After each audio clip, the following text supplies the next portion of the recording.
Super, super. Donc, si tu peux avancer et aller jusqu'à... Je crois que la dernière fois, on avait fini le tabernacle. Amen. C'est ça. Donc là, on va voir la leçon juste après celle du tabernacle. Si tu peux avancer, très bien. Alléluia. C'est pas possible d'avancer. Super. Bon, pendant qu'il essaie d'avancer, nous allons prier. Amen. Nous allons prier et nous allons entrer directement dans l'étude de la parole du Seigneur. Si on peut se lever tous ensemble. Si on peut se tourner, saluer notre voisin, de bénir au nom du Seigneur Jésus. Alléluia. Gloire au Seigneur. Gloire au Seigneur. Alléluia, alléluia, alléluia. Et nous allons élever nos mains et nos voix vers le Seigneur. Alléluia. Alléluia. Seigneur Dieu Tout-Puissant, béni sois-tu, Papa. Père, nous te louons et nous te rendons grâce. Merci, Seigneur, pour cette semaine encore que nous avons passé, cette semaine magnifique, Papa, dans laquelle tu nous as protégés, tu as veillé sur nous. Père, tu nous as rapprochés de toi. Tu nous as guéris, tu nous as délivrés, tu as pourvu à chacun de nos besoins. Père, nous avons beaucoup de raisons de te rendre grâce. Et Seigneur, nous venons ce soir, Papa, d'abord pour te remercier pour ta présence que nous pouvons ressentir ici. Nous ne voulons jamais la prendre à la légère. Père, fais une grâce pour nous, Père, que de ressentir la présence du Créateur du ciel et de la terre. Père, fais une autre grâce encore pour nous, Papa, que de savoir que tu nous aimes et que tes yeux sont constamment sur nous. Père, Seigneur, alors que nous entrons dans l'enseignement de la parole, oins-moi l'enseignant, Père, afin que j'enseigne cette parole sans crainte ni faveur, mais que je l'enseigne, Père, selon l'enseignement que tu as donné à tes apôtres et à tes prophètes, sans m'en détourner ni à gauche ni à droite. Père, oins-nous tous ensemble, oins nos oreilles afin que nous soyons attentifs à la parole de Dieu, oins nos cœurs afin que nous recevions cette parole et que cette parole trouve une place fertile dans notre cœur. Et Seigneur, que ta germe, ta produise du fruit qui nous mène jusqu'à la vie éternelle. Seigneur Jésus, c'est en ton saint nom que nous avons prié. Si l'Assemblée de Dieu peut dire au nom de Jésus. Alors, si on peut battre nos mains pour le Seigneur avant de nous asseoir. Alléluia. Alléluia, super. Là, on a pu avancer. Et vous pouvez vous asseoir dans la présence du Seigneur. Là, la dernière fois qu'on s'était arrêté, on avait parlé du tabernacle. Et on avait vu que le tabernacle, c'est vraiment le symbole de ce que nous sommes aujourd'hui. Amen. Dis à ton voisin que tu es le temple du Dieu vivant. Parce qu'on a vu que le tabernacle, c'était la première habitation de Dieu sur la terre. Il avait dit, faites un tabernacle, faites une tente et j'habiterai au milieu de vous. Et on a vu que par la suite, Dieu, la deuxième habitation qu'il avait sur la terre, c'était... Wow, c'était deuxième Jésus. C'est ça, Jésus. C'est ça. Jésus a dit quand il est venu, détruisez ce temple et en 3 jours je le relèverai. Et la Bible nous dit dans le livre de Jean qu'il parlait de son corps. Parce que dans Colossiens chapitre 2 verset 9, on nous dit en lui habitait corporellement, en passant le mot corporellement, là c'est la même racine que tabernacle. En lui habitait corporellement toute la plénitude de la divinité. Ça veut dire que tout l'Esprit de Dieu était dans le corps de Jésus. Jésus était le tabernacle de Dieu sur la terre. Mais tu sais, avant d'aller au ciel, il leur a dit, écoutez, en ce moment, il a dit ça à ses disciples, en ce moment, je suis avec vous. Vous ne voulez pas que je parte, mais je dois m'en aller. Il est avantageux pour vous que je m'en aille. Parce que pour le moment, je suis avec vous. Mais quand j'irai, j'enverrai le consolateur et je serai en vous. Et dans l'Esprit de Dieu que nous recevons, c'est l'Esprit de Jésus-Christ. Amen. C'est Dieu qui vient habiter en nous. Donc l'Église aujourd'hui est le temple de Dieu. Tout le monde dit, tu es le temple de Dieu. Et pourquoi est-ce que nous étudions le tabernacle? Tu sais, certaines personnes regardent, oh, le tabernacle c'est l'Ancien Testament. On n'a pas besoin d'étudier cela. C'est la Bible nous dit que l'Ancien Testament c'est l'ombre des choses à venir. Nous pouvons regarder les choses de l'Ancien Testament, les étudier, voir ce que c'était dans le physique et réaliser ce que ça devient dans le spirituel. Et on a vu comment les ustensiles étaient dispersés dans le tabernacle. Et on a vraiment survolé tout cela. On ne va pas revenir là-dessus. Mais on a vraiment vu comment nous pouvons avoir une vie chrétienne, comment dire, épanouie et édifiée en appliquant ces principes-là. Amen. Et si on applique cela, nous allons grandir dans le Seigneur. Mais après cela, bon, on avait vu aussi, oui, frère.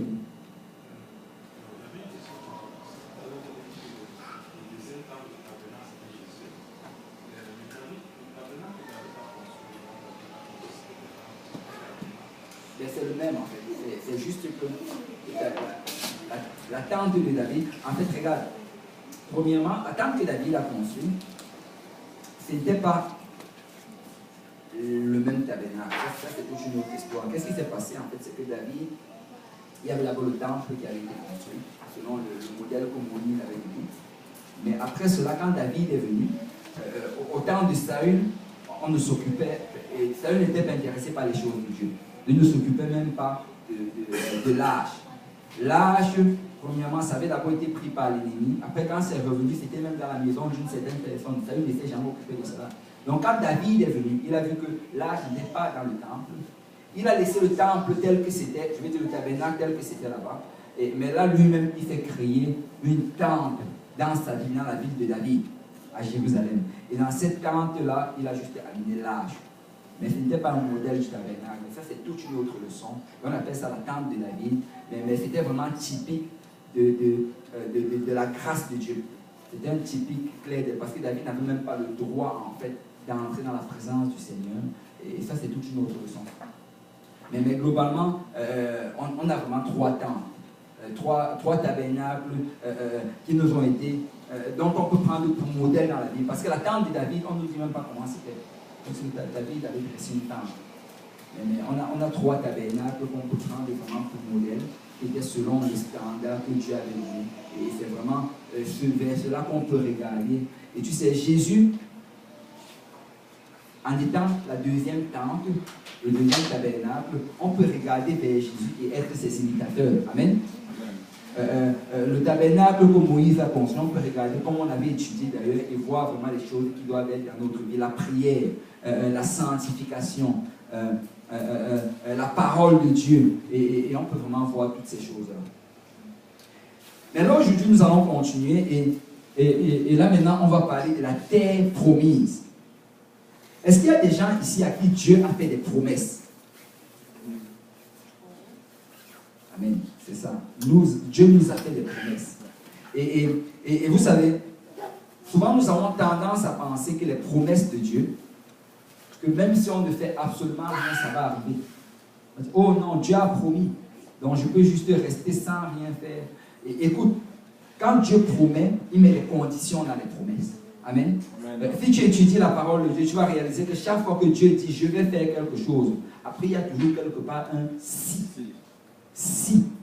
Si tu étudies, il y a toujours un si quelque part. Parce que Dieu met les conditions dans ses promesses. Et ce n'était pas différent en ce qui concerne la terre promise. Et vous savez, qu'est-ce qui s'est passé avec la terre promise? Le Seigneur les a sortis d'Égypte. Et là, il les a donné la direction. En fait, ils suivaient la colonne de feu.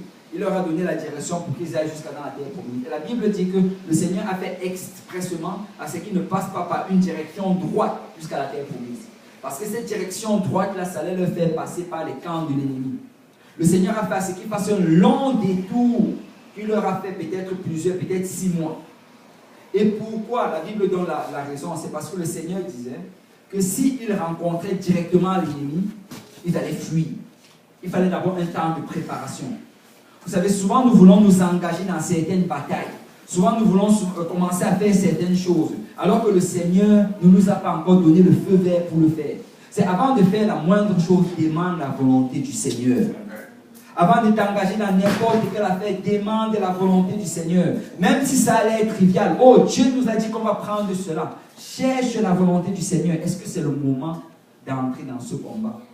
Parce que si tu entres dans le mauvais moment, même si c'est la volonté du Seigneur, tu vas avoir une défaite. Parce qu'il y a deux choses. Il y a la promesse, il y a le temps.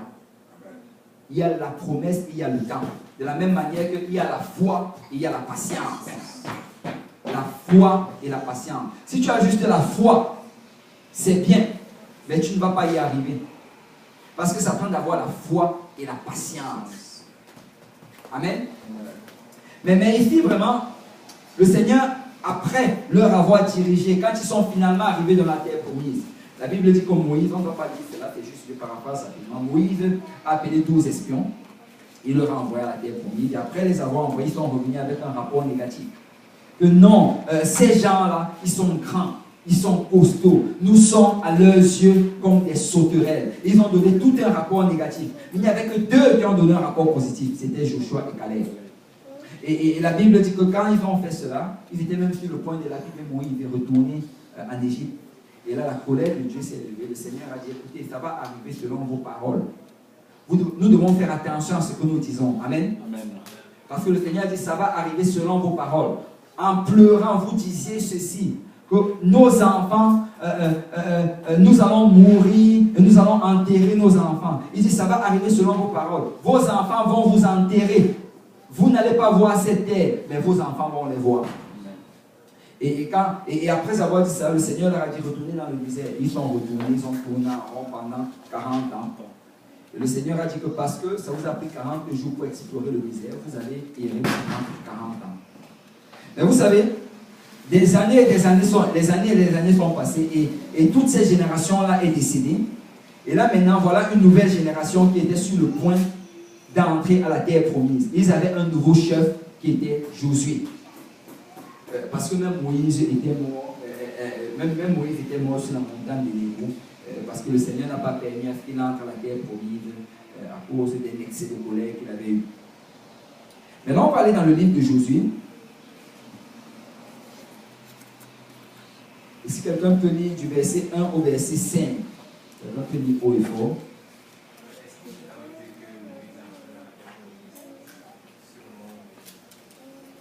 Oui, non. Oh, les années plus tard. Après la mort de Moïse, serviteur de l'Éternel, l'Éternel dit à Josué, fils de Nun, serviteur de Moïse, Moïse, le serviteur, est mort.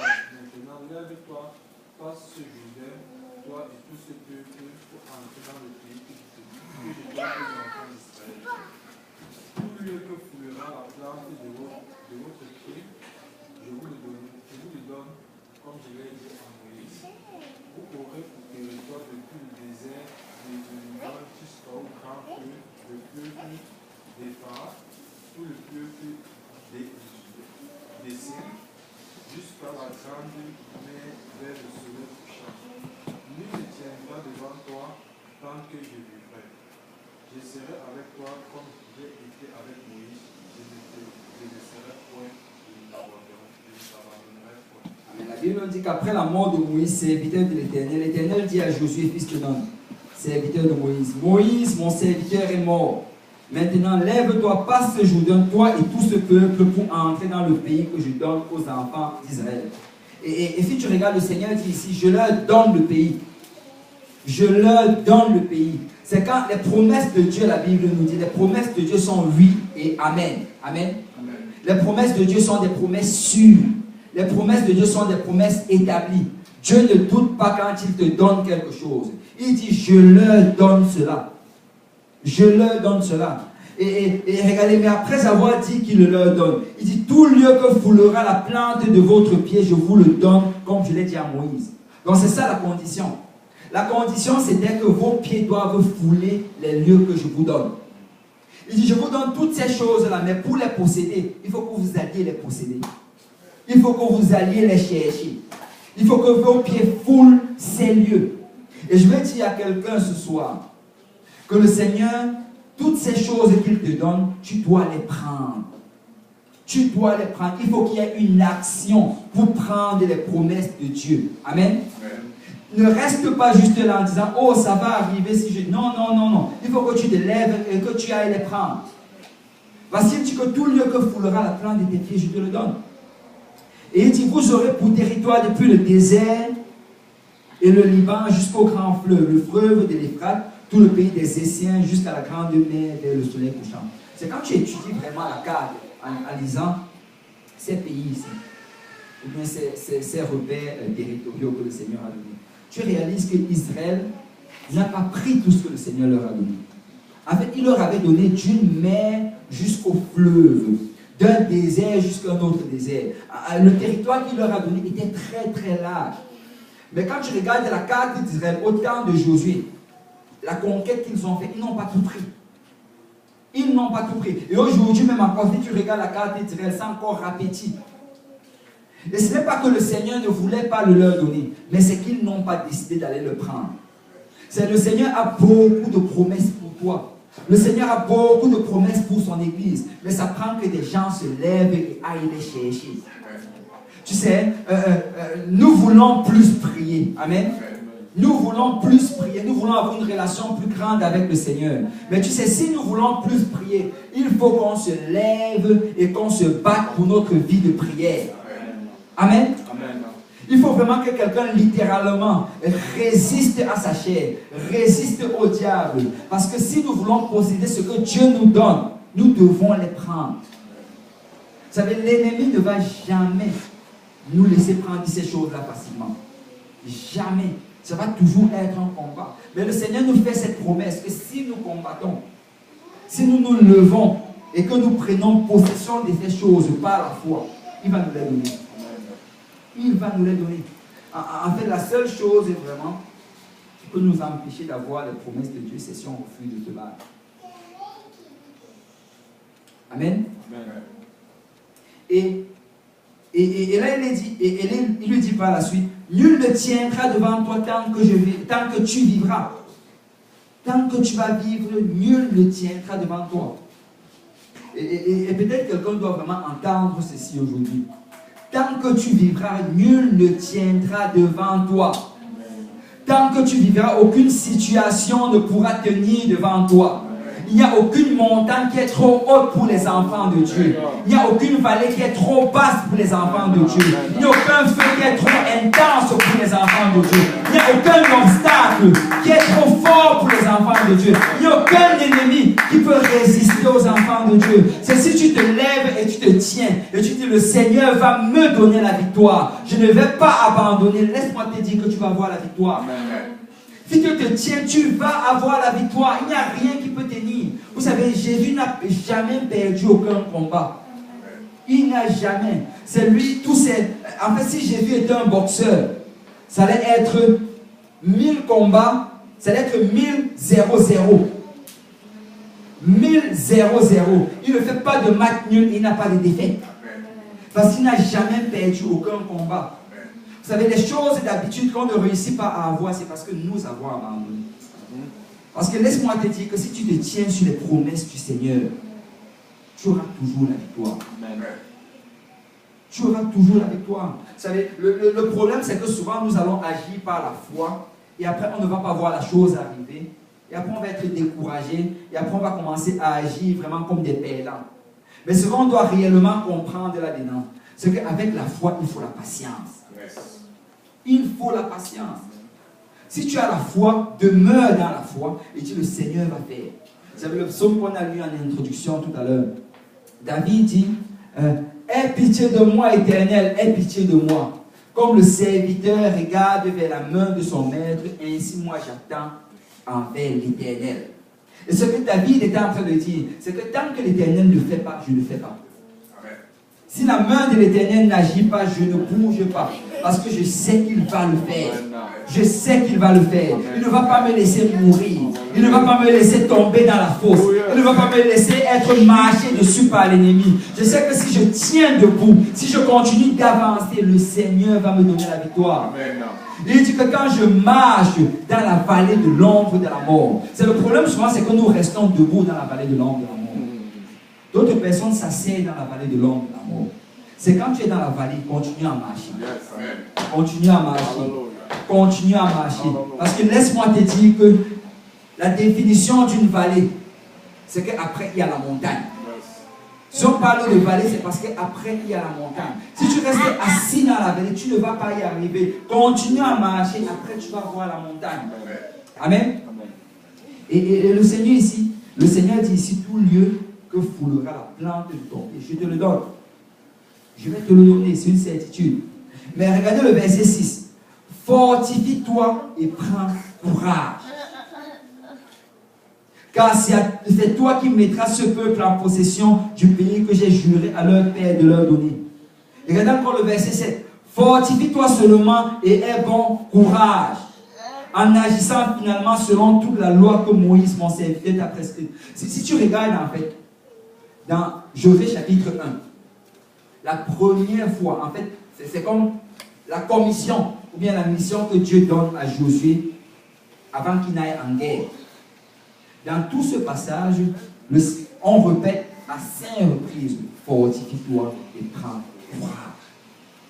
L'Éternel lui-même, il le dit 3 fois, fortifie-toi et prends courage. Après, le peuple de Dieu dit 2 fois, fortifie-toi et prends courage. Vous savez, si nous voulons obtenir les promesses de Dieu, il faut qu'on apprenne à se fortifier. C'est souvent le Seigneur va te fortifier. Souvent ton frère ou ta soeur va te fortifier. Mais ça prend que souvent tu te fortifies toi-même. Ça prend que souvent tu te lèves, tu redresses tes épaules, que tu redresses peut-être ton torse, que tu lèves la tête, tu dis je suis un enfant de l'Éternel. Je suis un enfant du Dieu vivant. Je sais que je vais avoir la victoire. Peut-être c'est difficile maintenant. Mais laisse-moi te dire, mon ennemi, ne te réjouis pas à mon sujet, mon ennemi. Parce que si je tombe, je me relèverai. Si je suis assis dans les ténèbres, l'Éternel sera ma lumière. C'est apprends à te fortifier. Et la Bible n'a pas dit que si je tombe, l'Éternel te relèvera. Si je tombe, je me relèverai. Souvent, juste lève-toi et dis ça va aller. Amen. Amen. Souvent, parle-toi toi-même. Souvent, quand c'est dur, va devant un miroir, tu te regardes, tu dis écoute-moi, toi, ça va aller. Amen. Ça va aller. Enlève ce mot, enlève cette tristesse sur ton visage. Souris, ça va aller. Amen. Ça va aller. Amen. Car nous sommes plus que vainqueurs. Vous savez, nous devons apprendre à se fortifier. Amen. Nous devons apprendre à nous fortifier. Parce que laisse-moi te dire qu'il y aura des jours où personne ne va te fortifier. Il y aura des jours où tu auras l'impression que tu es abandonné, seul au monde, sans l'aide de personne. Et je dis bien, c'est juste une impression. Mais tu sais, dans ces temps-là, il faut que tu aies appris à te fortifier. Amen. Il faut que tu aies appris. Et la Bible dit ici, fortifie-toi et aie bon courage. Et la question, comment se fortifier? Le Seigneur dit ici comment se fortifier. Il dit en agissant, ça c'est le verset 7, en agissant fidèlement selon toute la loi que Moïse, mon serviteur, t'a prescrit, ne t'en détourne ni à droite ni à gauche, afin de réussir dans tout ce que tu entreprendras. Et que ce livre de la loi ne s'éloigne point de ta bouche, médite-le jour et nuit pour agir fidèlement selon tout ce qui est écrit. Car c'est alors que tu auras du succès dans tes entreprises et c'est alors que tu réussiras. En fait, le Seigneur nous dit comment nous fortifier. Pour apprendre à te fortifier, pour que nous apprenions à nous fortifier, nous devons lire la parole de Dieu. Nous devons lire la parole de Dieu. Écoute, combien de fois tu étais découragé, combien de fois tu étais triste et tu as lu cette parole et ça t'a conforté. Combien de fois nous étions abattus et nous avons lu cette parole et nous avons commencé à ressentir un regain d'énergie. Parce que cette parole est capable de te fortifier. Nous devons avoir une discipline de lecture de la parole de Dieu. Parce que quand tu as cette discipline, laisse-moi te dire que rien ne peut t'abattre. Rien ne peut te décourager. Parce que chaque fois qu'une situation va se présenter, il y aura un verset qui va passer dans ta tête. Je suis plus que vainqueur. Je suis plus que vainqueur par celui qui me fortifie. Et nous devons prendre une discipline de lire cette parole. C'est indispensable pour notre salut. Et le Seigneur dit que si tu la lis, si tu la médites, méditer ça veut dire que tu la fais encore tourner dans ta tête. C'est souvent, ça prend que tu lises un verset et que tu commences à méditer sur ce verset. C'est souvent, quand tu fais face à une situation difficile, tu dois avoir certains versets dans ta bouche, certaines promesses du Seigneur qui doivent juste tourner dans ta tête pendant ces journées. Oui, le Seigneur combat pour moi. Le Seigneur combat pour moi. Je vais avoir la victoire. Et le Seigneur dit ici que tu dois la méditer jour et nuit. Et après cela, tu dois agir fidèlement selon ce que la parole dit. Amen. Ce n'est pas suffisant de citer cette parole, mais il faut faire ce que la parole dit. Et quand tu vas faire ces deux choses, alors tu vas réussir.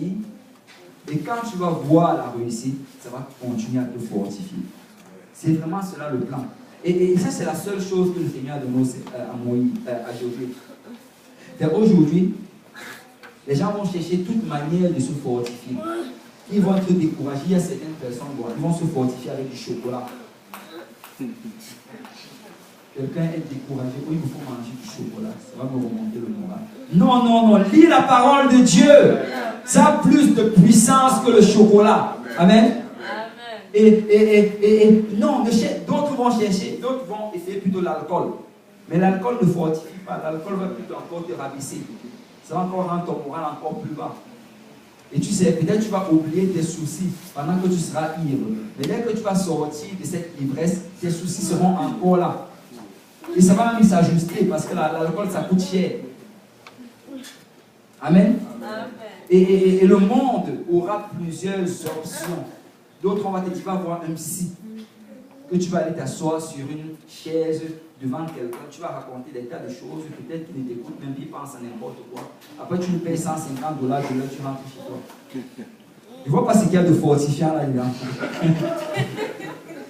Et il y a tout genre de choses que le monde, mais nous nous fortifions au travers de la parole de Dieu. Amen. Nous nous fortifions au travers de cette parole. Nous la lisons, nous la méditons, nous la mettons en pratique. Et alors que nous réussissons, nous avançons dans les choses de Dieu. Amen. Alléluia. Et le peuple de Dieu, c'est le peuple de la parole de Dieu. Le peuple de Dieu, c'est le peuple du livre. C'est un peuple qui garde toujours. Vous savez, moi, j'anticipe un jour quand quelqu'un va inventer. Vous savez, aujourd'hui, on invente toutes sortes de choses. J'avais même vu quelqu'un qui avait inventé, je crois, c'était un chapeau avec comme quelque chose pour retenir une canette de bière. Donc le chapeau, ça avait une main là pour retenir la canette de bière. Donc il pouvait partir partout et parler aux gens souvent avec elle. Après, il continue. Moi, j'anticipe quelqu'un qui va inventer un chapeau avec un truc pour retenir une Bible. Amen. Que tu marches partout, ta Bible est devant toi. Dès que la moindre tribulation se présente, tu dis Alléluia, j'ai la victoire. Amen. Alléluia. Et moi, j'anticipe cela parce que nous sommes le peuple du livre. Amen. Amen. Et c'est la parole de Dieu qui nous fortifie. Et là, le Seigneur lui dit fortifie-toi et prends courage. Ne t'épouvante pas. Juste suis cette parole que tu vas voir la chose arriver. Et on nous dit par la suite que Josué, il s'est levé. Et cette fois-ci, alors qu'il se trouvait devant la terre promise, il a encore une fois envoyé des espions pour aller explorer la terre avant de commencer sa conquête. Et dans Josué chapitre 2, verset 1, la Bible dit Josué, fils de Nun, fit partir secrètement de Sittim 2 espions en leur disant allez examiner le pays et en particulier Jéricho. Et on nous dit que quand ils sont partis, quand ces 2 espions sont partis, quand ils sont arrivés, ils sont entrés dans la maison d'une femme prostituée qui s'appelait Rahab. Et quand ils sont entrés chez Rahab, la Bible dit que bon, Rahab, elle les a accueillis. Et là, je crois que quand ils sont entrés, c'était dans la précipitation parce que les soldats étaient en train de venir. Ce n'est pas qu'ils cherchaient une prostituée, mais ils étaient en train de fuir les soldats. Amen. Et dès que les soldats sont venus, les soldats leur demandent est-ce que tu as vu des hommes qui sont venus? On les a vus venir vers chez toi. Et là, la dame Rahab dit oui, je les ai vus, mais je ne les connaissais pas. Et là, ils ont fui dans cette direction. Si vous courez vite, vous allez pouvoir les rattraper. Mais la Bible dit que Rahab les avait cachés sur son toit. Et on dit par la suite que quand ils sont partis, Rahab est montée. Et à partir du verset 8, si quelqu'un peut lire le verset 8.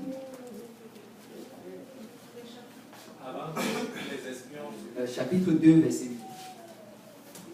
Avant que les espions se couchent, Rahab monta vers eux sur le toit et leur dit l'Éternel, je le sais, vous a donné ce pays. La terreur que vous inspirez nous a saisis et tous les habitants du pays tremblent devant vous. Car nous avons appris comment, à votre sortie d'Égypte, l'Éternel a mis à sec devant vous les eaux de la mer Rouge. Et comment vous avez traité les 2 rois d'Amoréens au-delà du Jourdain, Sion et Or, que vous avez dévoué par intervalle. Amen. Et verset 11. Nous l'avons appris et nous avons perdu courage. Et tous nos esprits sont abattus à votre aspect. Car c'est l'Éternel votre Dieu qui est Dieu en haut et dans les cieux et en bas sur la terre. Waouh! Waouh! Et on nous dit que Rahab monte, cette prostituée, cette femme de Jéricho, cette femme qui appartenait à ce peuple-là qui devait être dévoué par interdit, ce peuple que l'Éternel allait chasser. Et on nous dit que Rahab monte vers eux. Et elle commence à leur faire ce témoignage. Elle dit l'Éternel, je le sais. Elle n'a pas dit elle a appelé leur Dieu par son nom. Elle connaissait même leur Dieu. L'Éternel, je le sais, vous a donné ce pays et la terreur que vous inspirez nous a saisis. Et tous les habitants du pays tremblent devant vous. Waouh! Elle a dit qu'écoute, tous ceux que vous voyez là dehors, peut-être ils jouent les durs, peut-être ils sont costauds, grands, mais ils tremblent tous devant vous. Ils sont remplis de peur, remplis de crainte.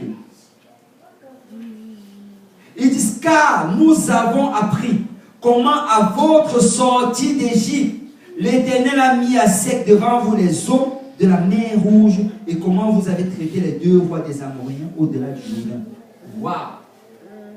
En fait, Rahab dit ici que la peur que nous avons contre vous, ça ne vient pas de quelques jours ou bien il y a de cela 2 ans. Parce que rappelez-vous que 40 ans se sont passés. Amen. 40 ans depuis qu'ils avaient visité cette terre. Mais la Bible dit que ce n'est même pas il y a de cela 40 ans, c'est plus que cela. Que dès le moment qu'ils sont sortis d'Égypte, ces gens-là, Jéricho, avaient déjà des espions qui regardaient Israël.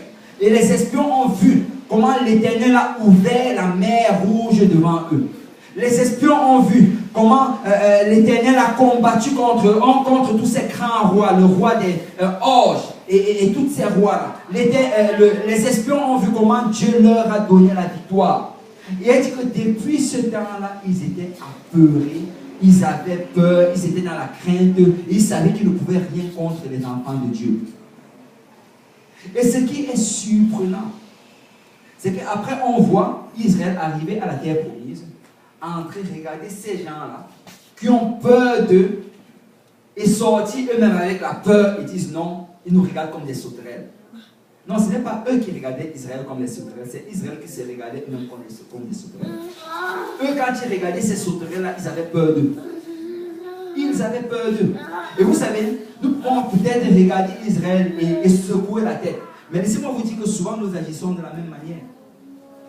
L'ennemi a peur de nous, mais nous avons peur de l'ennemi.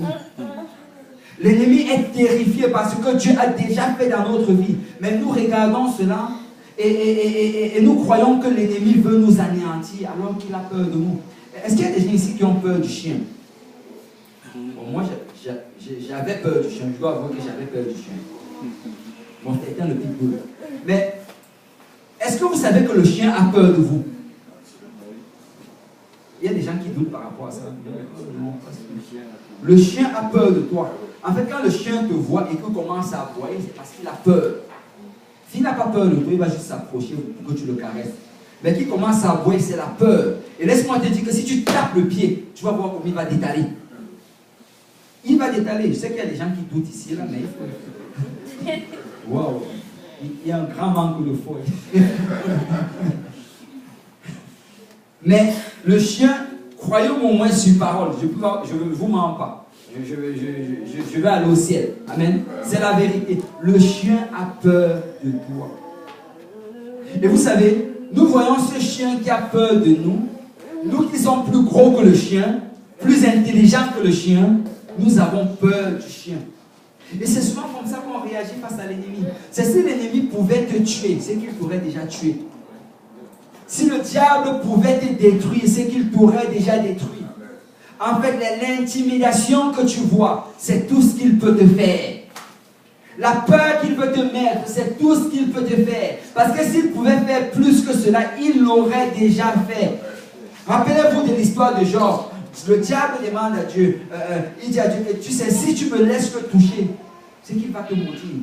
Et là, le Seigneur dit à Job, le Seigneur dit au diable, que, ok, vas-y, touche-le, mais ne prends pas sa vie. Ne prends pas sa vie. Donc le diable, il a eu la permission avec des restrictions. C'est si le diable a réussi à faire quelque chose sur toi, c'est parce que le Seigneur savait que ça n'allait pas te tuer. Si le diable a réussi à t'attaquer d'une certaine manière, même dans tes rêves, c'est que le Seigneur savait qu'il ne peut rien te faire. Est-ce que tu sais que même dans tes rêves, tu peux donner une bonne correction au diable? Amen. Est-ce que tu le sais?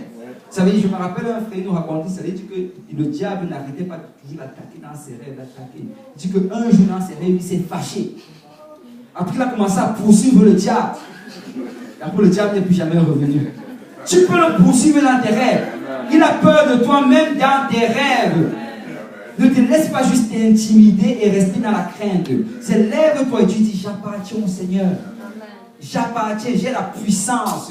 La Bible dit, vous recevrez une puissance, le Saint-Esprit souverain sur vous. Et quand le diable nous voit, il réalise que l'Esprit de Dieu est en nous. Il ne peut juste pas s'approcher n'importe comment. Et elle commence à témoigner que nous avons peur, nous avons peur, nous avons peur. Et là, après avoir fait cela, elle commence à négocier. Elle dit, et maintenant, au verset 12, je vous prie, jurez-moi par l'Éternel que vous aurez pour la maison de mon Père la même bonté que j'ai eue pour vous. Donnez-moi l'assurance que vous laisserez vivre mon père, ma mère, mes frères, mes soeurs et tout ce qui leur appartient, et que vous nous sauverez de la mort. Et on ne nous dit pas la suite que ces hommes ont dit oui.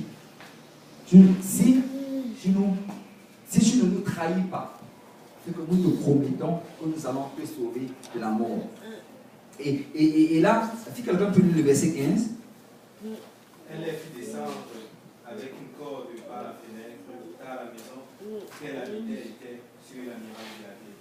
Et elle leur dit, allez du côté de la montagne, de peur que ceux qui vous poursuivent ne vous rencontrent. Cachez-vous là pendant 3 jours, jusqu'à ce qu'ils soient de retour. Après cela, vous suivrez votre chemin. Ces hommes lui dirent, voici de quelle manière nous serons quittes du serment que nous t'avons fait.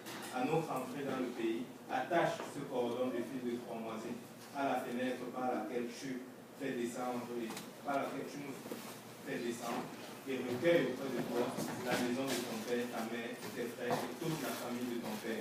Si quelqu'un te sort de la porte de la maison pour aller dehors, son sang retombera sur sa tête et nous serons innocents. Mais si on met la main sur l'un de quelconque de ceux qui seront avec toi dans la maison, son sang retombera sur nos têtes. Si tu divulgues ce qui nous concerne, nous serons quittes du serment que nous avons fait. Elle répondit, qu'il en soit selon vos paroles. Elle prit ainsi congé d'eux et elle s'en allait. Et elle attachait le cordon de cramoisi à la fenêtre. Amen. Et vous savez, cette histoire-ci, cette portion qu'on vient de lire, c'est symbolique de l'Église. C'est symbolique de l'Église. Tu vas regarder, dans l'Ancien Testament, il y a plusieurs endroits où on nous montre comme un symbole de l'Église. Et on en avait déjà parlé. On a parlé de Noé. L'arche de Noé, c'était symbole de l'Église. Tout ce qui était dans l'arche était sauvé. On a parlé également de Sodome et Gomorrhe.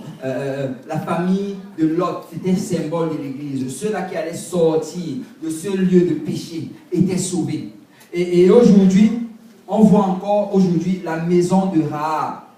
La maison de Rahab, c'était le symbole de l'Église. Pourquoi? Parce que la maison de Rahab, c'était le seul lieu sécure dans Jéricho. C'était le seul lieu où tu pouvais te trouver et ne pas être détruit. Et on peut vraiment étudier la maison de Rahab. Et on peut voir que le même symbolisme tient toujours. Parce que quand tu regardes, premièrement, c'était un lieu de sécurité. Tu sais, c'était un lieu dans lequel si tu restais là, tu avais la ferme assurance que tu n'allais pas être détruit. Amen. Et aujourd'hui, l'église, c'est le lieu de sécurité. L'église, et je ne parle pas juste de la baptiste, je parle du corps du Christ. Je parle de tous ceux-là qui ont obéi à l'évangile. Tu sais, quand tu as obéi à l'évangile, quand tu es dans le corps du Christ, tu es en sécurité. Parce que si la trompette sonne, tu vas monter à la rencontre du Seigneur. Amen. Et dans la maison de Rahab, vraiment, c'est symbole de l'église. Et la deuxième chose aussi, si tu regardes bien, la Bible dit ici que tu vas mettre sur ta fenêtre, c'est ça que les espions le disent, tu vas mettre sur ta fenêtre un fil de cramoisi. Le cramoisi, en fait, c'est une couleur rouge vive. Et quand il dit ici de mettre un fil de cramoisi, si tu regardais, et je crois qu'on le montre, si on peut nous montrer ma charte, s'il vous plaît. Dans la charte, ils ont quand même une assez belle illustration de cela.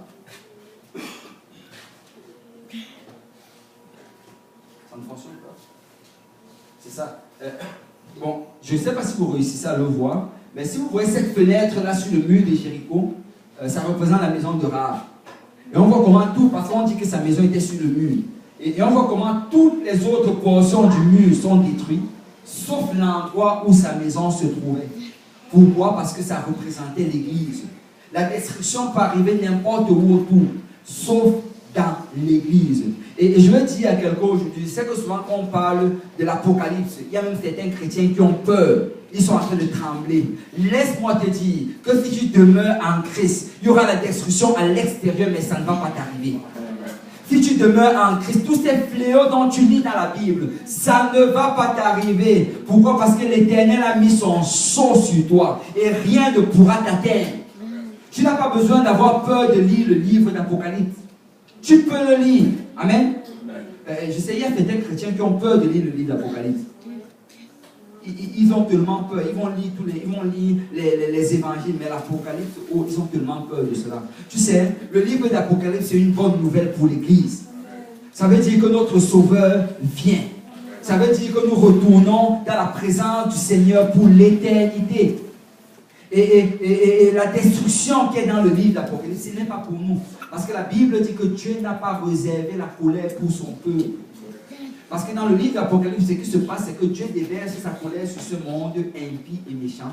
Mais tu sais que la colère de Dieu n'est pas pour son peuple. Donc rien de cela ne va nous atteindre. Amen. Amen. Et on voit vraiment comment sa maison était en sécurité. Rien n'est arrivé. Mais si tu regardes bien, elle a mis le fil de cramoisi sur sa fenêtre. Un fil rouge. Et c'était rouge comme le sang de Jésus-Christ. Pourquoi? Parce que la seule chose en fait qui va nous protéger, c'est le sang de Jésus. La seule chose qui va nous protéger de la destruction, c'est le sang de Jésus. Et les espions lui ont dit, tu sais, c'est quand nous allons voir ce fil de cramoisi que nous n'allons pas entrer dans la maison pour détruire. Je ne sais pas s'il y a quelqu'un qui se rappelle de la Pâque. La Pâque, quand ils sont sortis de la terre de l'Égypte, le Seigneur avait dit la même chose. Il faut le sang sur la corde. Et je veux dire à quelqu'un aujourd'hui, si tu n'as pas encore été couvert par le sang de Jésus-Christ, à travers le baptême au nom de Jésus-Christ, tu as besoin du sang de Jésus-Christ. Tu dois avoir le sang de Jésus, parce que c'est le sang de Jésus qui couvre. C'est le sang de Jésus qui protège. C'est le sang de Jésus qui purifie. Écoute, ne remets pas ça au lendemain. Fais-le aujourd'hui. Aujourd'hui. Et regardez bien ceci. La Bible dit que quand les espions sont partis, on dit ici qu'ils allaient faire 3 jours de marche. Et après les 3 jours de marche, ils allaient ramener leur armée pour ensuite revenir attaquer Jéricho. Mais la Bible nous dit, regardez bien le verset 21. On dit, dès que les espions sont partis, elle n'a même pas attendu qu'ils fassent leurs 3 jours. Elle avait au moins 3 jours devant elle. Plus le nombre de jours que ça allait être pour rassembler l'armée. Mais elle n'a même pas attendu. Dès qu'ils sont sortis, regardez bien. Elle attacha le cordon de cramoisi à la fenêtre. Elle n'a même pas attendu le lendemain. Mais vous savez, ce qui est souvent triste, c'est que dans notre génération, nous voulons remettre les choses de Dieu à demain. Oh non, je vais le faire la semaine prochaine. Oh non, je vais le faire dans 3 jours. Écoute, fais-le aujourd'hui. Tu n'as pas la garantie du lendemain. Le Seigneur peut revenir aujourd'hui. Aujourd'hui, c'est le jour du salut. Maintenant, c'est l'heure acceptable. Si tu entends sa voix, n'endurcis pas ton cœur. Parce que les choses que nous remettons souvent dans le Seigneur, très souvent, nous ne les faisons pas.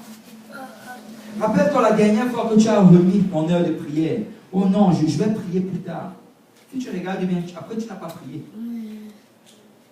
Rappelle-toi de la dernière fois que tu as pris un engagement, peut-être pour jeûner, peut-être pour lire la parole de Dieu. Quand tu as remis, tu ne l'as pas fait. Parce qu'il y a un principe, le Seigneur nous le dit, que si la semence tombe sur une terre et que cette terre l'absorbe par la semence, les oiseaux du ciel, le diable va venir enlever cette semence. Tu sais, obéis aujourd'hui. Obéis aujourd'hui. Ne remets pas cela au lendemain. Elle a pris le fil de cramoisi et elle a directement attaché sur sa fenêtre. Et tu sais, même si j'oublie, c'est déjà là. Pourquoi remettre ça au lendemain? Je le mets là parce que je veux m'assurer pour mon salut. C'est souvent, c'est triste dans la maison de Dieu. Il y a des gens qui viennent. Ils ont la conviction en ce qui concerne le baptême au nom de Jésus. Mais après avoir vu cette conviction, ils disent, tu sais quoi, parce que je vais le faire la semaine prochaine. Et c'est déjà arrivé plusieurs fois que lors de la semaine, la conviction part. Parce que c'est sûr que le diable va combattre pour qu'il ne le fasse pas. C'est sûr que le diable va résister. Parce qu'il sait que s'il le fait, il va quitter son camp. S'il le fait, il va hériter de toutes les promesses du Seigneur. il va combattre. Et je veux dire à quelqu'un, ne remets pas les choses que Dieu a demain. Fais-le aujourd'hui. Si le Seigneur met une conviction dans ton cœur, obéis aujourd'hui. Si le Seigneur te demande d'arrêter certaines choses, décide-toi aujourd'hui. Si le Seigneur te demande de commencer à faire certaines choses, commence à le faire aujourd'hui. Parce que aujourd'hui, c'est le jour du... En fait, aujourd'hui, c'est le jour de Jésus. Parce que salut, c'est ça qui veut dire Jésus. Donc, c'est le jour de Jésus. Laisse le Seigneur agir dans ta vie aujourd'hui. Amen. Et on nous dit qu'après l'avoir fait, les espions sont partis. Mais regardez, notre pasteur nous avait montré quelque chose la dernière fois. Et il était vraiment très net. Et avec vraiment ça complète tout l'enseignement qu'on donne d'habitude sur l'église. Parce que l'enseignement qu'on donnait d'habitude, c'était que du temps de Noé, tout ce qui avait été sauvé avait le même nom. Amen. Parce qu'on nous dit que dans l'âge de Noé, il y avait papa Noé, maman Noé. En fait, la femme prenait le nom de son mari. Il n'était pas au Québec. Amen. Et les garçons n'avaient que les garçons, les 3 garçons de Noé. Ils avaient des femmes qui s'étaient aussi mariées hors du Québec. Les femmes aussi avaient le nom de leur mari. Amen. Mais quand tu regardes, tous ceux qui étaient dans l'âge avaient le même nom. Et c'était Noé. Amen. Quand tu regardes maintenant du temps de Lot, on nous dit encore que ceux qui sont sortis de Lot, de Sodome, tous avaient le même nom. Papa Lot, maman Lot, et les 3 filles de Lot qui n'étaient pas mariées. Et même, pire même, il y avait des filles qui s'étaient mariées, elles avaient changé de nom, et elles ne sont pas sorties. Elles ne sont pas sorties, elles sont restées à Sodome parce qu'elles n'avaient pas le nom qu'il fallait. Parce que ça prenait un an pour sortir de cette ville-là et elles avaient perdu le nom. Et c'était la même chose.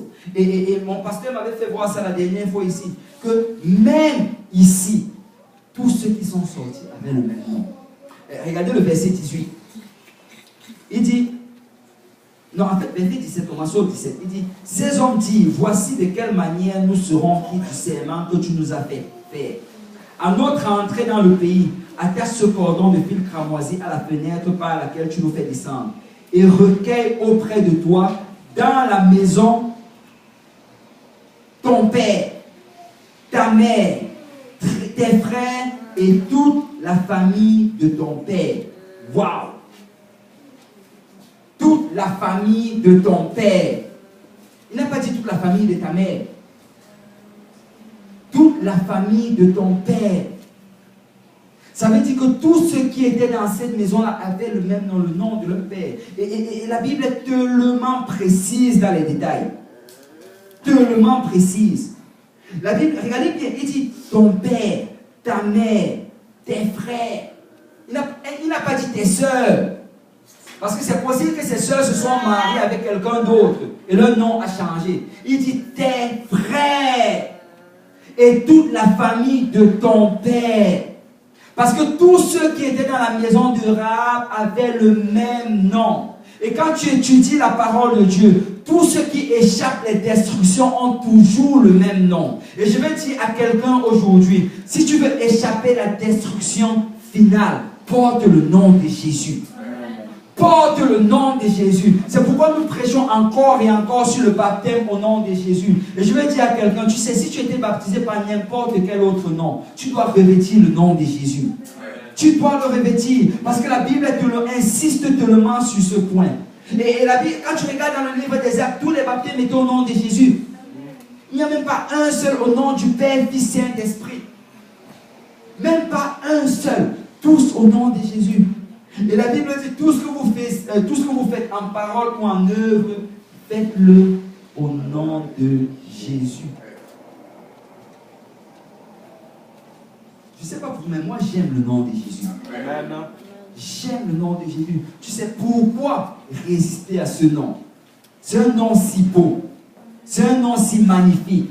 C'est un nom si puissant. C'est un nom si honorable. Tu sais, peut-être que le nom de ta famille, c'est honorable. Peut-être qu'on vous respecte dans votre pays. Mais je vais te dire ceci, le nom de Jésus est plus honorable que ton nom. N'hésite pas à changer ce nom-là. Parce que le nom de Jésus est meilleur. Il y a plus d'honneur dans ce nom. Il y a plus de promesses dans ce nom. Il y a plus de puissance dans ce nom. Parce que la mention du nom de Jésus, tout le genou fléchit dans les cieux, sur la terre, sous la terre. Et toutes les promesses de Dieu, c'est en lui que nous avons le oui. Et c'est par lui que nous disons le Amen, par la gloire de Dieu le Père. Parce que tout se trouve en Jésus. Tout ce que nous allons recevoir, c'est en Jésus. C'est quand Paul dit que toutes les promesses sont en Jésus, ça veut dire que toutes les promesses que tu vois dans la parole de Dieu, tant que tu n'entres pas en Jésus, tu ne peux pas les réclamer. Parce qu'il est en lui. C'est en lui. Dans le livre de Colossiens et dans le livre de Philippiens, d'Éphésiens, Paul n'arrête pas de mettre en lui, en lui, en lui, en lui. Et le message derrière cela, c'est que tout ce que nous allons avoir, c'est après que nous soyons entrés en lui. Et Galates 3, verset 27 nous dit, tous ceux qui ont été baptisés en Jésus-Christ ont revêtu Christ. Parce que quand tu te fais baptiser en Jésus-Christ, c'est comme si tu prenais le manteau qui porte le nom de Jésus et tu mets cela sur toi. Et tu obtiens toutes les promesses qui sont en Christ. Amen. Amen. Si on peut battre les mains pour le nom du Seigneur Jésus.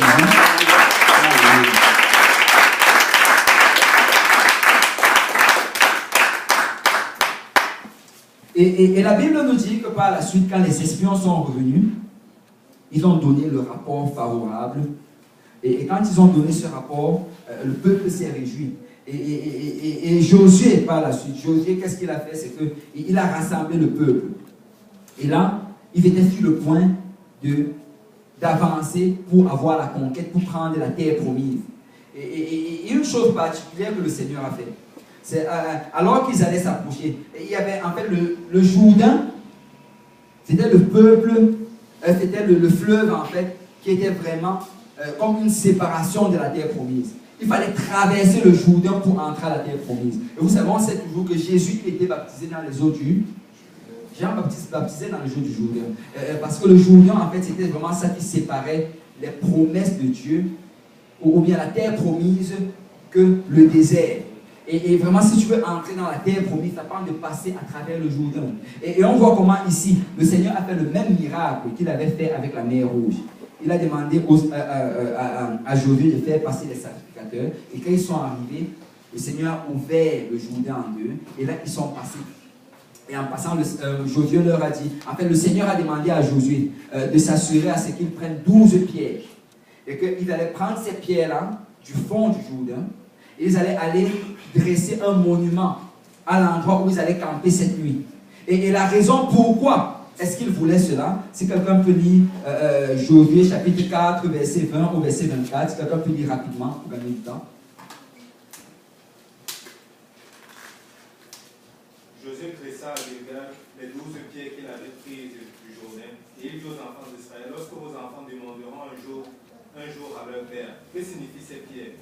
Vous inspirez vos enfants et vous lui direz, Israël a passé le Jourdain en sec, car l'Éternel votre Dieu a mis en sec devant vous les eaux du Jourdain jusqu'à ce que vous puissiez passer, comme l'Éternel votre Dieu l'avait fait à la mer Rouge, qu'il a mis en sec devant vous jusqu'à ce que vous puissiez passer, afin que tous les peuples de la terre sachent que la main de l'Éternel est puissante, et afin que vous ayez toujours la crainte de l'Éternel. Amen. Et la raison en fait pourquoi le Seigneur a demandé à ce qu'il fasse cela, c'est pour qu'il y ait ce grand monument là à la terre promise, qu'il y ait ce grand monument là à Israël, de telle manière à ce que de génération en génération on puisse témoigner de la bonté de Dieu. Et je vais dire à quelqu'un que ça prend souvent que tu dresses un monument dans la bonté de ce que le Seigneur a fait pour toi. Ça prend souvent que tu marques dans un calendrier que à telle date, à tel moment, le Seigneur m'a fait ceci.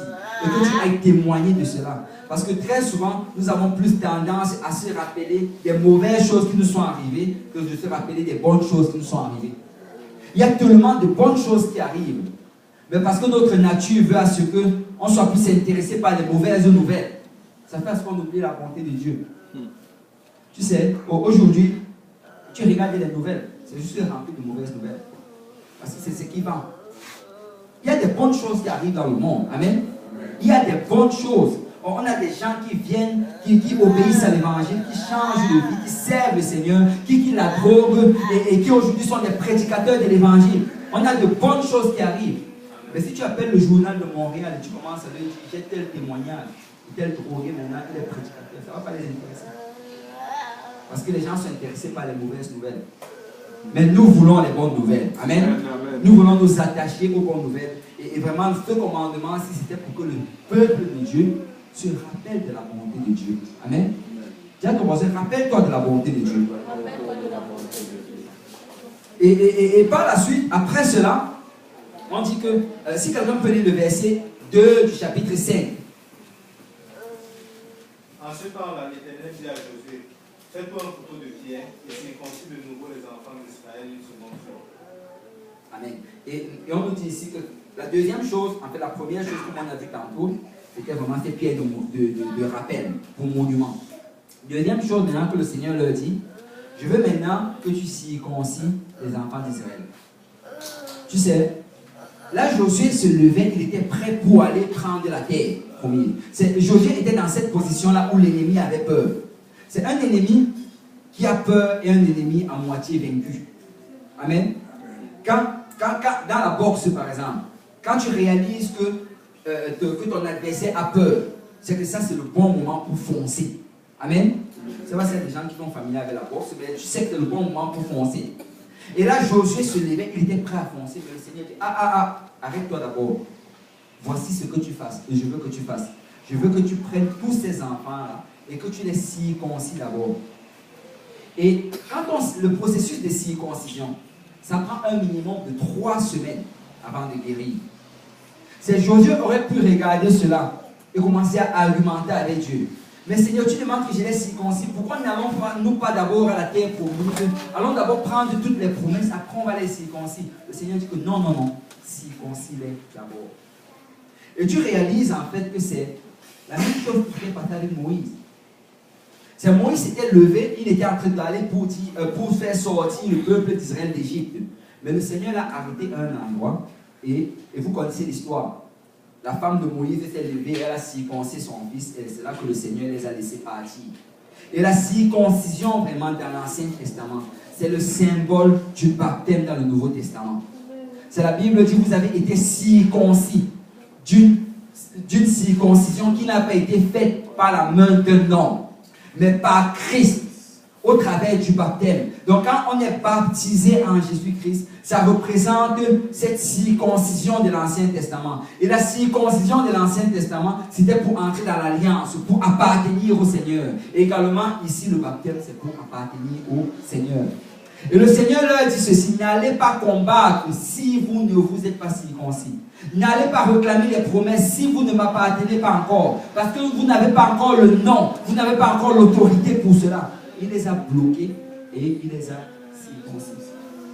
Quand tu étudies la parole de Dieu, tu réalises à quel point le Seigneur insiste sur ces choses-là. C'est souvent on va venir à l'église, c'est comme si on prêche sur le baptême chaque jour. C'est parce que c'est indispensable pour le salut. C'est indispensable. La Bible dit qu'il n'y a de salut en aucun autre, car il n'y a sous le ciel aucun autre nom par lequel vous deviez être sauvés. Il n'a pas dit vous pourriez, vous deviez. C'est une certitude. C'est quelque chose d'indispensable. Et le Seigneur dit, Josué, tu t'arrêtes. Je sais que ça va vous prendre 3 semaines ou 4 semaines, mais tu dois faire ceci avant d'aller réclamer tes promesses. Et là, Josué l'a fait. Et après avoir fait cela, la Bible nous dit, quelqu'un peut lire verset 13.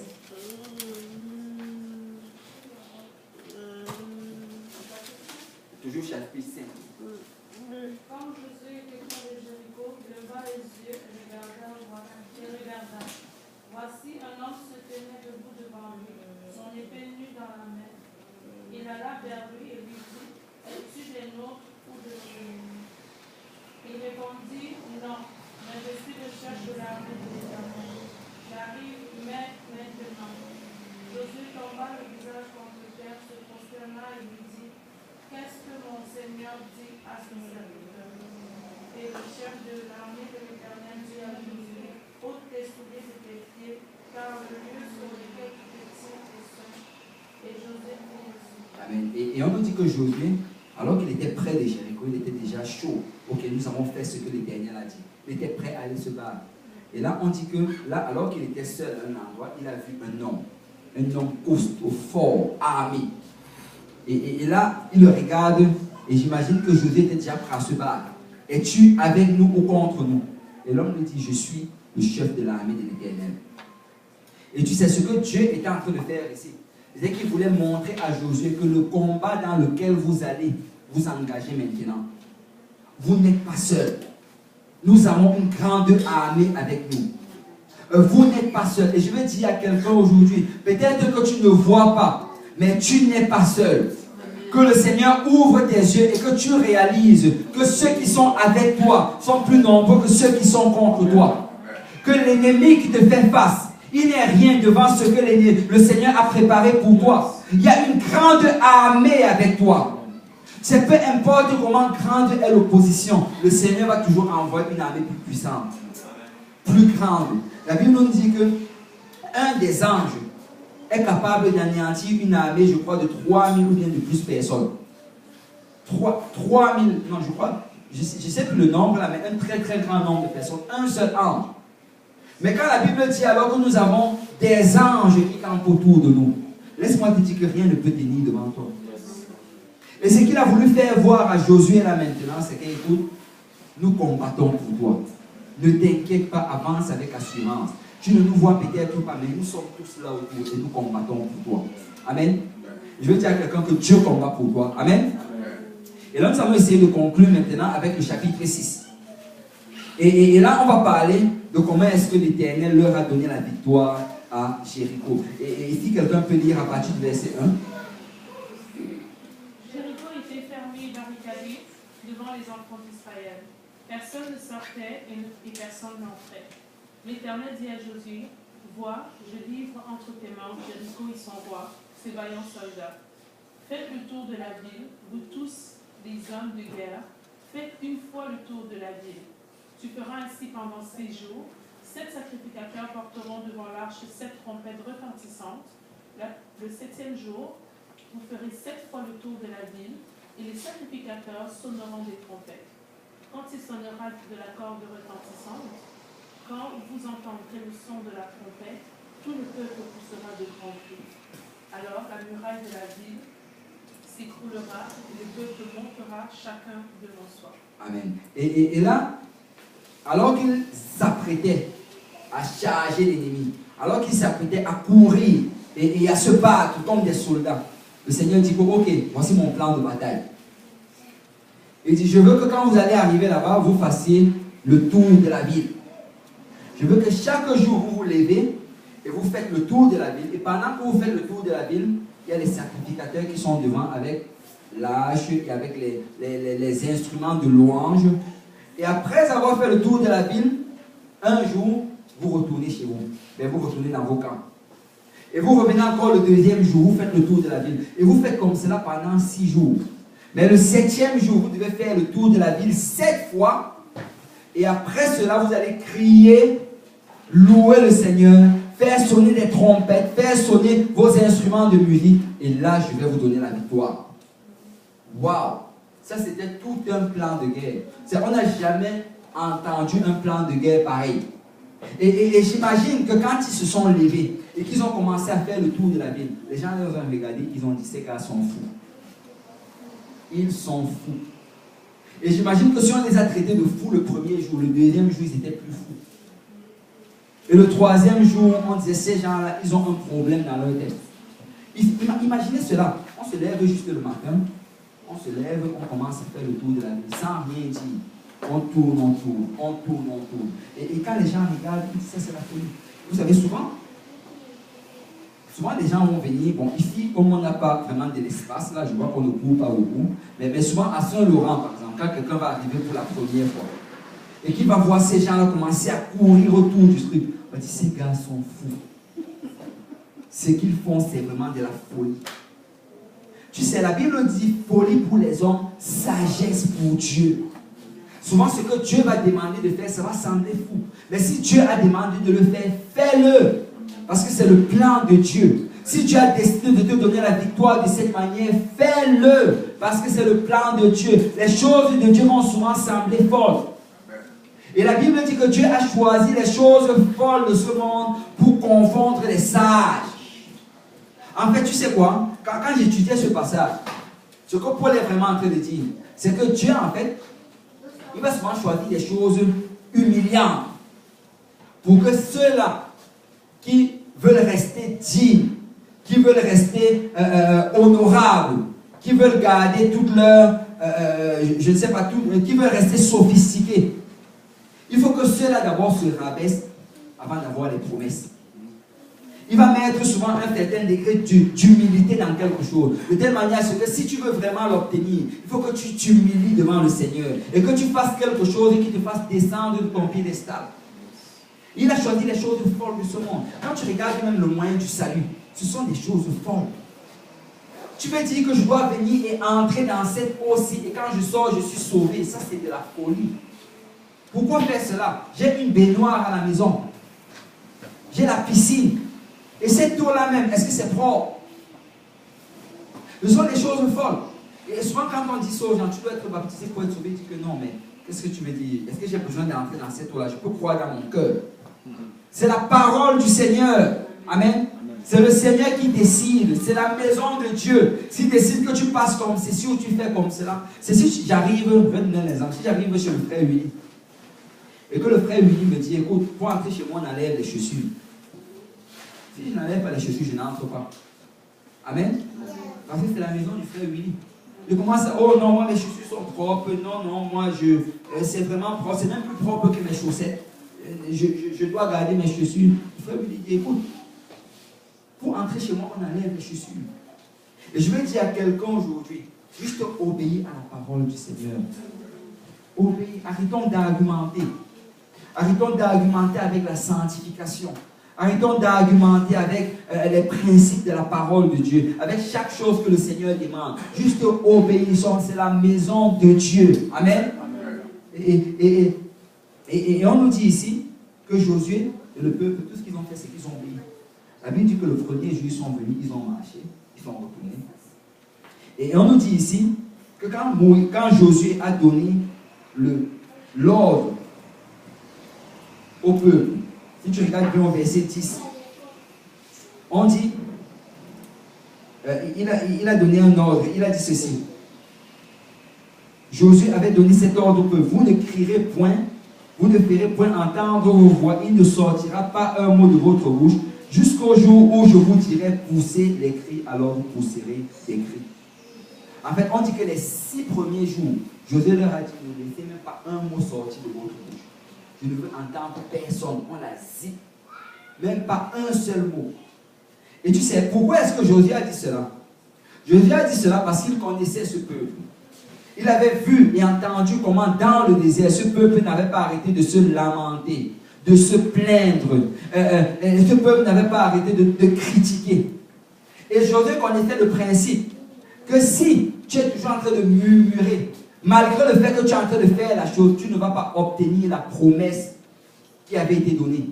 C'est sûr, le Seigneur te dit de faire quelque chose et que tu es en train de le faire, mais en te plaignant et en murmurant. Il n'y a pas de récompense avec cela.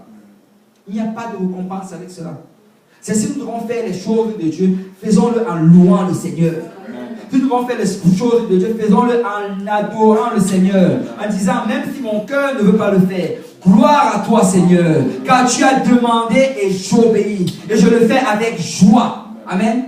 La Bible dit, servez l'Éternel avec joie. Arrêtons de servir le Seigneur comme si c'était un fardeau. Arrêtons de servir le Seigneur comme si c'était un supplice. Arrêtons de servir le Seigneur comme si on était forcé. Écoute, choisis aujourd'hui. Soit tu le sers avec joie, soit tu ne le sers pas. Mais si tu dois servir le Seigneur, David a dit, je suis dans la joie quand on me dit, allons dans la maison du Seigneur. Je suis dans la joie quand je fais l'œuvre du Seigneur. Mais on doit servir le Seigneur avec joie. Écoute, même si c'est difficile, sers le Seigneur avec joie. Amen. Même si tu arrives, tu as passé une journée difficile, loue le Seigneur en souriant. Amen. La Bible dit, quand on tourne les regards vers lui, on est rayonnant de joie. C'est pour ça que j'encourage vraiment d'arriver un peu plus tôt. afin de tourner les regards vers le Seigneur. De telle manière à ce que quand on commence à louer le Seigneur, il y ait un sourire sur ton visage. Amen. Amen. Parce que quand on tourne les regards vers le Seigneur, on est rayonnant de joie. Et Josué a dit, on a dit, on ne dit rien. Et c'était vraiment une armée spéciale. Parce que c'était une armée dans laquelle les adorateurs étaient en avant. Et souvent, on veut mettre les guerriers en avant, mais c'était les adorateurs qui menaient la marche. Et quand tu regardes dans la parole de Dieu, quand il était dans le désert, le Seigneur avait dit que chaque fois que vous allez vous lever pour aller, envoyer Judas en avant. Envoyer Judas en avant. Et la Bible dit que ce 7e jour, quand Josué a donné l'ordre, et quand je disais ceci, le Seigneur me parlait par rapport à cela.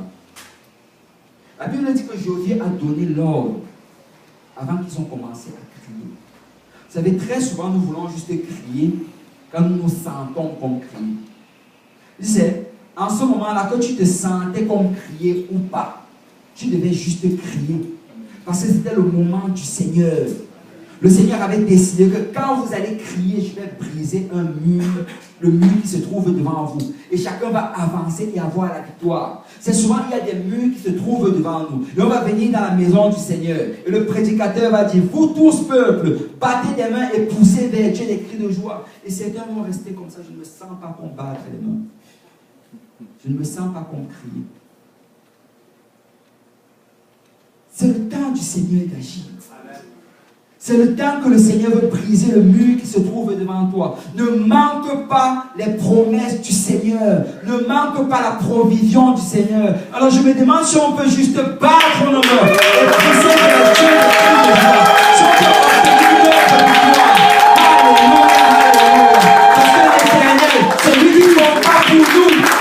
Parce que ce n'est ni par la force, ni par la puissance, mais c'est par l'Esprit du Seigneur. Et alors que nous obéissons à la parole du Seigneur, alors que nous nous alignons avec les promesses du Seigneur, nous voyons la main du Seigneur agir. Nous voyons sa main. Et je vais dire à quelqu'un, je ne marche plus selon tes émotions. Arrête de suivre tes émotions. Juste suis la parole du Seigneur. Juste obéis à cette parole. La parole te dit saute, saute. La parole te dit fais un pas à gauche, fais le pas à gauche. Fais un pas à droite, fais le pas à droite. Agenouille-toi, tu t'agenouilles. Couche-toi, tu te couches. Parce que laisse-moi te dire que les promesses de Dieu viennent pour ceux qui lui obéissent. Parce que quand tu obéis, tu vois la main de Dieu agir. La Bible dit que ce jour-là, alors qu'ils ont crié, alors qu'ils ont fait sonner les trompettes, ils ont battu les mains, ils ont fait toutes ces choses, les murs de Jéricho sont tombés. Et là, ils se sont avancés, ils ont pris les promesses que le Seigneur leur avait données. Et Jéricho vraiment nous montre un principe, comment prendre les promesses du Seigneur. Et quand tu regardes, tu réalises que le premier principe, c'est d'abord de s'assurer d'être en règle avec le Seigneur. À s'assurer d'être dans l'obéissance. Avoir obéi tout ce que le Seigneur nous a révélé. Souvent, nous voulons juste que le Seigneur nous donne révélation après révélation. Mais tu sais, le Seigneur veut d'abord que tu obéisses à toutes les révélations que tu as déjà. Si tu as une révélation quelconque en ce qui concerne la parole, obéis d'abord à cela. Et la Bible nous dit qu'après cela, maintenant, il faut avancer. Et alors que tu avances, peu importe l'obstacle, tu avances dans la louange. Tu avances avec des actions de grâce. Et alors que tu es en train d'avancer dans les promesses du Seigneur, Dieu lui-même va combattre pour toi. Il va combattre pour toi. C'est eux qui n'ont même pas eu à briser ces murs. Ils n'ont même pas eu à lancer des flèches sur toutes ces affaires-là.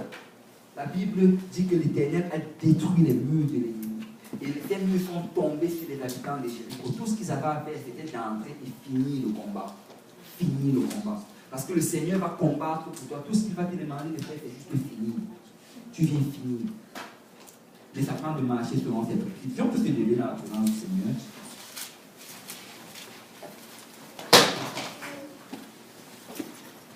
Alléluia. Et c'est ainsi qu'ils ont pris Jéricho. Et vous savez, nous allons prendre cette ville au nom de Jésus. Nous allons prendre ce quartier au nom de Jésus-Christ. il y a des âmes en grand nombre qui doivent servir le Seigneur. Ils sont plusieurs à l'extérieur. Et nous allons les réclamer par la prière. Parce que ça commence par la prière. Nous allons les inviter dans la maison de Dieu. Nous allons leur donner beaucoup d'amour. Et alors que nous allons faire cela, le Seigneur va combattre. Il va nous donner la victoire. Amen. Alléluia. Nous allons lever nos voix vers le Seigneur. Et on va prier. Après cela, on va pouvoir prendre des questions comme on le fait d'habitude. Alléluia. Si quelqu'un peut lever sa voix vers le Seigneur. Seigneur Dieu Tout-Puissant, merci Père pour ton amour et pour ta grâce. Merci pour ta présence, Père, que nous avons ressentie en ce lieu. Merci pour ta parole qui est vérité. Oh Seigneur, nous venons nous mettre en position aujourd'hui pour prendre tes promesses. Nous les réclamons aujourd'hui au nom de Jésus-Christ. Père, nous réclamons, Papa, cette ville, ce quartier, Saint-Michel. Nous réclamons, Seigneur, cette rue, Seigneur, dans laquelle nous nous trouvons, Saint-Laurent. Nous réclamons, Seigneur, Villeray. Nous réclamons, Père, alléluia, toute cette zone, Papa, et un style que tu nous donnes aujourd'hui. Père, nous voulons, Seigneur, que tu établisses ton royaume.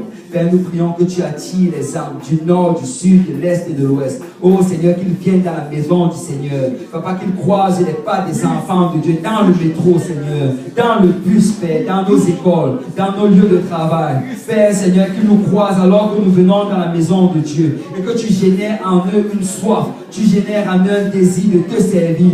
Oh Seigneur, c'est toi qui combats nos combats, Papa. Seigneur, si tu nous établis en ce lieu, Papa, alors que nous obéissons à ta parole et nous nous soumettons à ta volonté. Seigneur, tu vas les emmener, Père. Et nous allons voir ta main agir. Et tout ce que nous aurons à faire, c'est de te louer, Papa, et de t'adorer, Seigneur. Et Seigneur, nous met dans cette position où tu peux, Seigneur, nous bénir. Père, je prie, Seigneur, également pour les membres de nos familles. Papa, ramène-les, Seigneur. Attire-les à toi, Seigneur. Brise les murs qui se trouvent dans leur vie. Sors-leur de l'aveuglement, Papa. Seigneur, que leurs pieds, Seigneur, se redressent. Qu'ils marchent dans la droiture et qu'ils viennent dans la maison du Seigneur. Père, je prie, Seigneur, pour chacun d'entre nous ici présent, Papa.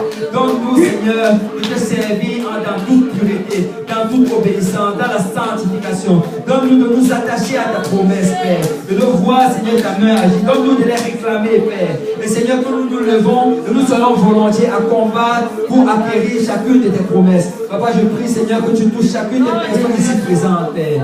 Oh Seigneur, bénis tes enfants, Papa. Que 2018 soit une année d'abondance. Que 2018 soit une année, Seigneur, dans laquelle nous grandissons dans le Seigneur. Dans laquelle ton église grandisse. Dans laquelle ta volonté se fasse dans notre vie. Que 2018 soit une année, Seigneur, dans laquelle, Père, nous gagnons de nouvelles sangs, Papa. Nous ramenons des gens dans ta maison. Nous enseignons des études bibliques, Père. Oh, que 2018, Papa, soit une année dans laquelle nous voyons des signes et des prodiges. Et que nous voyons la main de l'Éternel agir.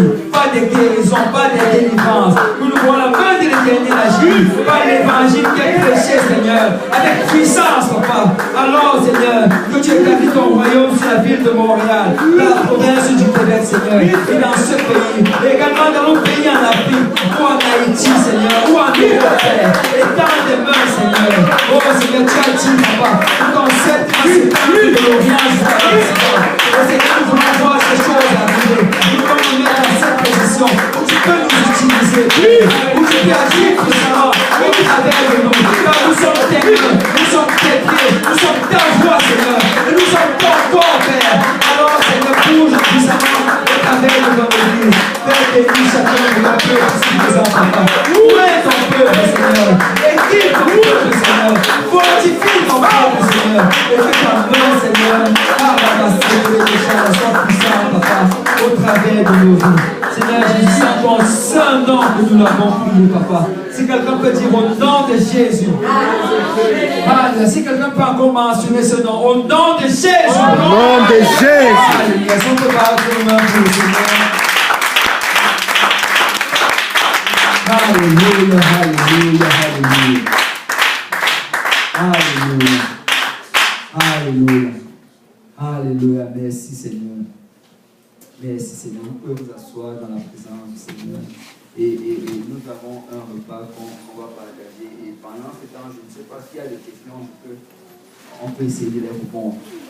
Est-ce qu'il y a des questions pour l'étude d'aujourd'hui? Il n'y a pas de questions?